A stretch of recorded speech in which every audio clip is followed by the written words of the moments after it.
Ça fait un petit moment que je te parle d'individualisation et que je te présente tout un tas de profils différents, que je t'explique comment les entraîner. C'est bien, mais comment est-ce qu'on peut cerner le profil d'un athlète avec certitude? Eh bien, dans la vidéo du jour, je vais te présenter tout un tas de questions que tu peux poser à ton athlète, ou que tu peux te poser, et tout un tas d'observations que tu peux faire qui te renseigneront sur la personne. Je vais commencer par les questions à poser. Comme d'habitude, si tu n'as pas vu les autres vidéos sur l'individualisation, je t'invite à aller les voir, j'ai créé une playlist dédiée sur ma chaîne YouTube. Commençons avec les questions que tu peux poser à ton athlète pour le cerner. Première chose à lui demander, s'il est compétitif ou non. S'il est compétitif, il y a de grandes chances que ce soit un type 1 ou un type 2. S'il n'est pas vraiment compétitif, ce sera plutôt un type 3, type 4. Parce qu'en fait, ça nous renseigne sur la confiance qu'il a en lui. Quelqu'un qui n'a pas trop confiance en lui aime pas vraiment l'adversité. Et ça peut aussi te renseigner sur la raison qui pousse l'athlète à s'entraîner. Un type 1 ou un type 2 auront tendance à s'entraîner pour le défi personnel, là où un type 3 ou un type 4 sera plutôt pour plaire aux autres, ou pour se plaire physiquement. Tu peux donc demander à la personne si elle a confiance en elle, et au passage observer comment elle se tient. Qui se tient avec les bras croisés, plutôt refermés sur elle,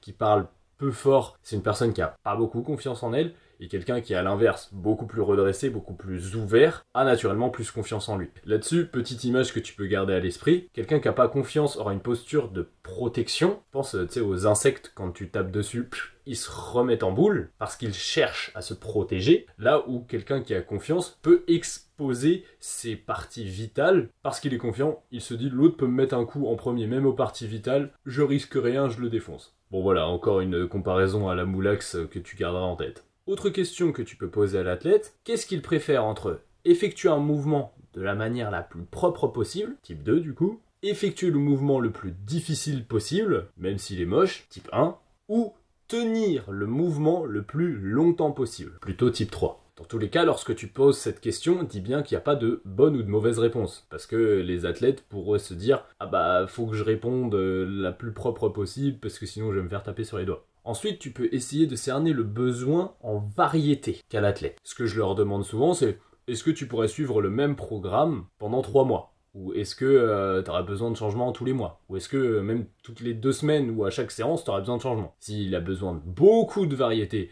ce sera plutôt un type 3. Variété moyenne, ce sera plutôt un type 2. Et aucune variété, type 1.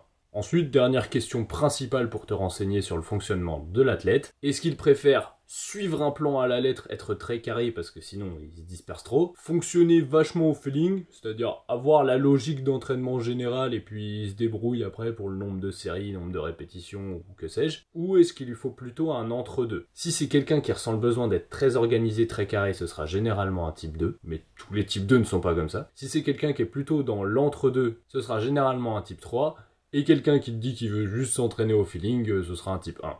Maintenant, si on passe aux observations, première chose à regarder, comment la personne apprend ses mouvements. Est-ce qu'elle apprend tous les mouvements super vite, en étant explosive avec une bonne technique? Est-ce qu'elle apprend à une vitesse normale, moyenne, sans moins, sans plus? Ou est-ce que la personne apprend super lentement et le temps pour qu'elle soit propre sur un mouvement, ça se compte en mois, voire en années? Pour ça, j'ai un super exemple. Souvent, je regarde juste le handstand où je demande comment la personne a appris l'équilibre sur les mains. Si la personne a appris l'équilibre sur les mains super rapidement, limite elle l'avait déjà spontanément, et qu'elle l'a apprise en marchant avant de savoir tenir en statique, là c'est un type 2 à coup sûr. Si l'athlète l'a eu au bout de quelques mois, et qui s'entraînait principalement en kickant son handstand, dans ces cas-là c'est souvent plus un type 3, et si le gars en question a débloqué planche et front lever avant d'avoir le handstand, ce sera un type 1 à coup sûr. Bon, je vanne encore, mais généralement les types 1 apprennent le handstand en le montant en force, parce qu'ils comprennent pas comment le kick fonctionne, et ils savent pas non plus marcher sur les mains.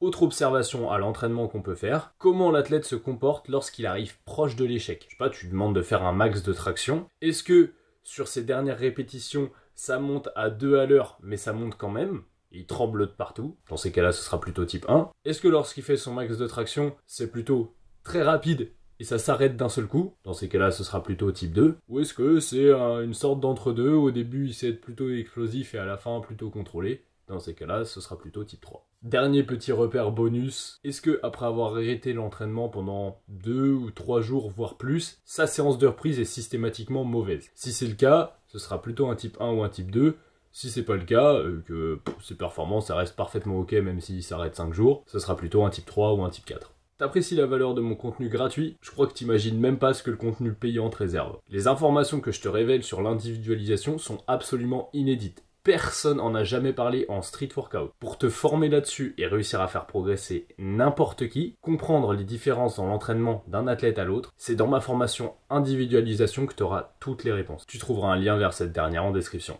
J'espère que tu as kiffé cette vidéo.